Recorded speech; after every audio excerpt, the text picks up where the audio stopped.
प्रचार दौरा सुरू आहे तो कशा पद्धतीने सुरू आहे व त्याला लोकांचा कशा प्रकारे प्रतिसाद मिळत आहे?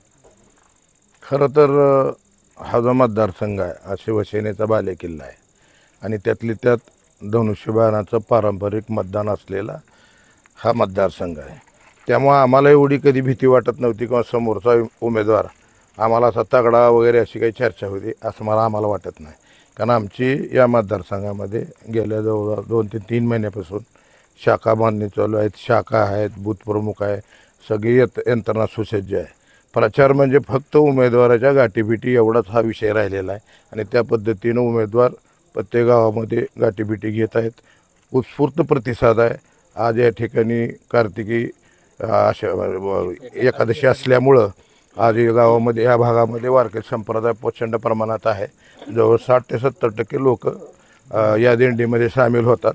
तुम्ही या मतदारसंघामध्ये फिरायला लागला तर प्रचंड प्रमाणात प्रतिसाद आहे आणि आम्हाला खात्री आहे की या मतदारसंघामध्ये जवळजवळ ह्या 2 ते 3 हे जिल्हा परिषद सर्कल आहे. या सर्कलमध्ये तर झालेल्या मतदानात 70 ते 80% मतदान हे धनुष्यबाणाला पडणार आहे आणि अजितदादा पिंगळे हे प्रचंड मतानं निवडून येणार आहेत असे कुठलीही शंका नाही.